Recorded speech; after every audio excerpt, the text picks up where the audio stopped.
Hey, what's up, everybody? It's Tim here, your friendly neighborhood vinyl dude.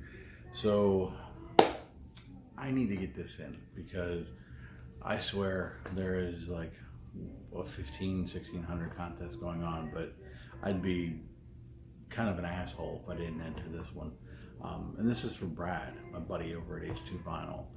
Um, we live in the same damn town. We've been digging numerous times together. We've got more trips planned, all kinds of stuff going on. So, I mean, he really is like my closest VC friend. And we're pretty close as well. You know, we text a lot, we call, we talk. Um, so it, he's having a contest, and I would just be a jerk if I didn't get in on this one. So he's celebrating 350 subs. Congratulations, well overdue, but I'm glad to see that you hit it. So he's got three questions. Number 3, number 5. Well, I did 3, could have done 3, and then 5, and then 0. You're kind of seeing a little bit of a different view. That's because I finally got another tripod, so I'm not kind of, you know, hopefully the lighting is decent, so we're going to kind of experiment with it. So Brad, you're getting the debut run with the tripod. So here we go. So anyway, 3, 5, and 0. So let's jump in on the 3. Show 3 records that have a narration or a spoken word element to the music. So 2 of these, I mean, I was like, well, I'm going to do this and this, and I haven't watched anybody's entry. So if I'm duplicating an answer, shame on you for getting inside my head. To me, this one was a layup. I mean, it just made sense. Nights in White Satin from, you know, the Moody Blues. I mean, just that whole outro of spoken word, you know, that starts off with "Breathe Deep." To me, that was just, it just made the most sense.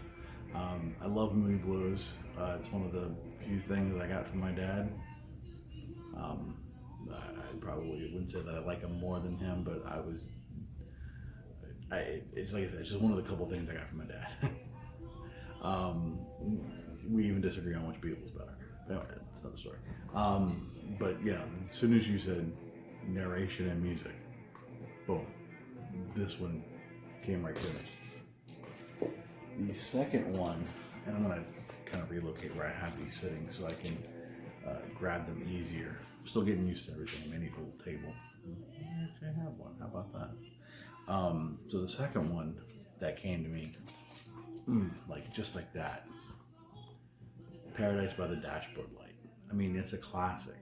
So, you know, it's the classic story of boy meets girl, boy wants girl bad, but girl says no, you have to tell me you love me.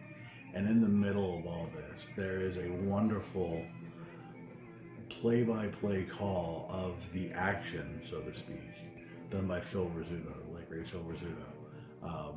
You know, a hell of a shortstop, and then became a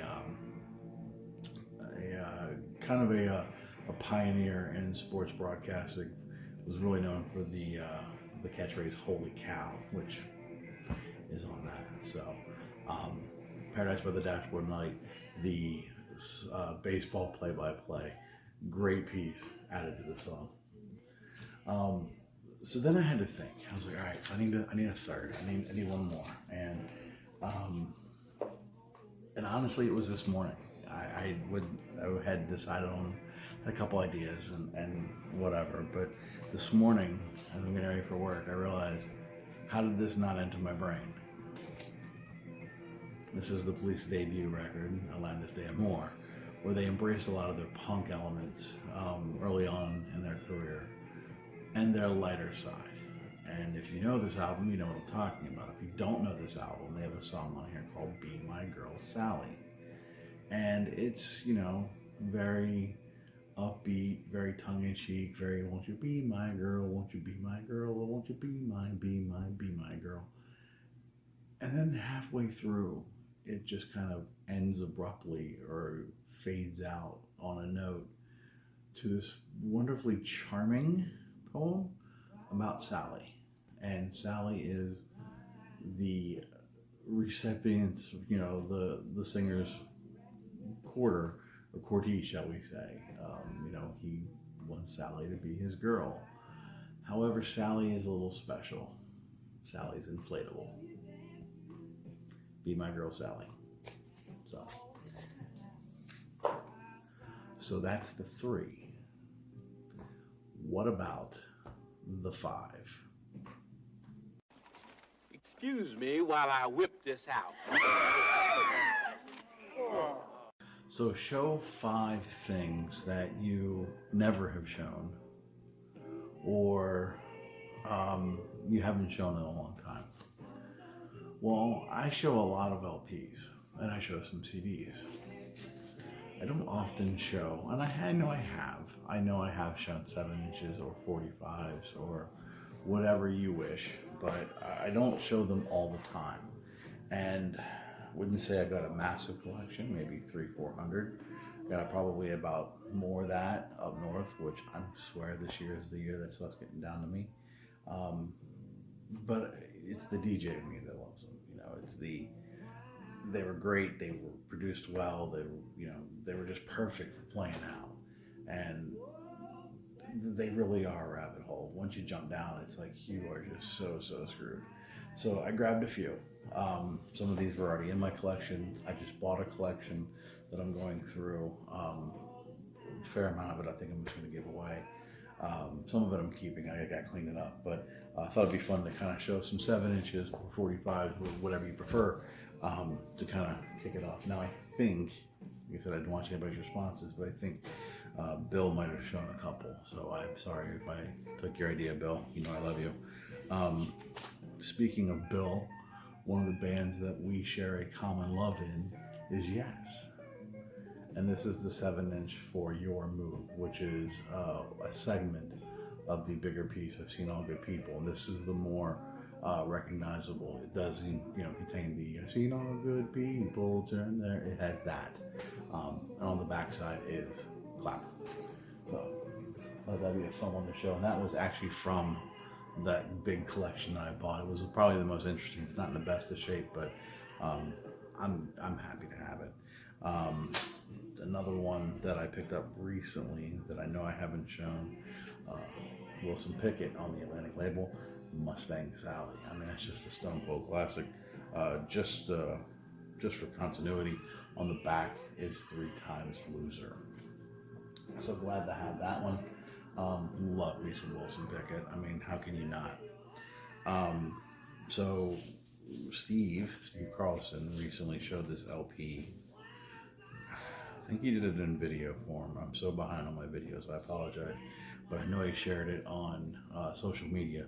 And that was the Jimmy Castor Bunch. And this is the 7-inch for Troglodyte. Big hit for him. It's been sampled a ton in hip hop as well. And then the B-side, I Promise to Remember. 2 more.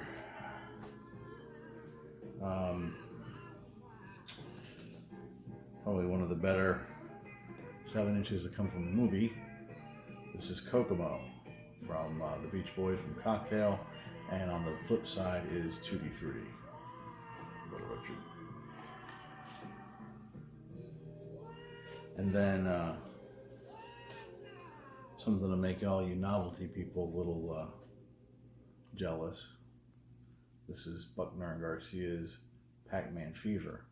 And what could possibly be on the flip side? The reason why I bought it, the instrumental. And then just because I like it going above a little bit extra, because that's what I do. And I love it when they put instrumentals on the B side. I don't need to show you the B side, but I will show you the A side. And for those of you who see this, I apologize. You've just been rickrolled. Let's go to the 0.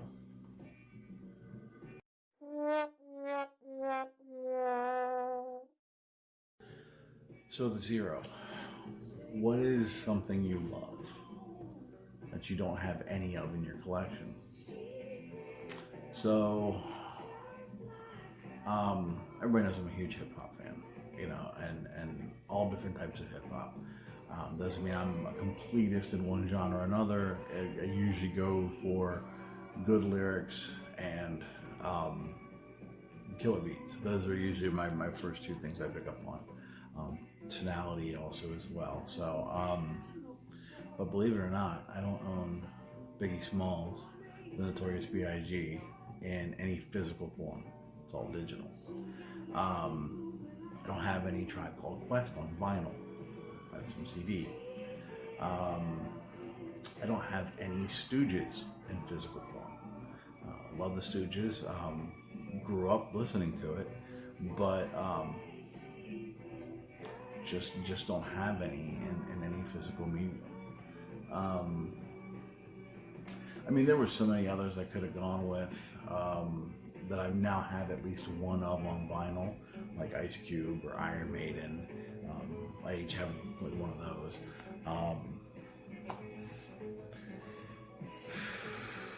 What else? I mean, those are the biggest ones that jumped out at me. So, yeah, I really can't think of anything. I mean, like, I can think of stuff I don't have, and it doesn't mean I don't like it. But when we're talking like, big stuff. Oh, the Roots. I don't have any Roots on vinyl. Another one of my favorite hip hop bands. I have tucked far, far away some Eric B. and Rakim. I've talked about Rakim before. He's my favorite MC of all time. I have some of his on CD, but don't have any on wax. Or Rakim solo. I don't have any on wax. So there's always opportunities to grow. And I've talked about having some of this stuff before and having to sell it off. Parting out my collection. It's all physical. So hopefully I'll find it again, and that's part of the fun, is reconnecting with something you loved from a long, long time ago. So that's it. I would show you what I'm listening to in the background, but that's a teaser for my next video. And Brad is a common denominator in that. I like to leave everyone with a cliffhanger. So, Brad, congratulations on the 350. Here is to 35,000 more, my friend. Hopefully everybody's well. Hopefully everybody's having a great week. It is almost Friday, so I need to get this uploaded. We'll talk soon. Everybody, take care. Love you all. Peace.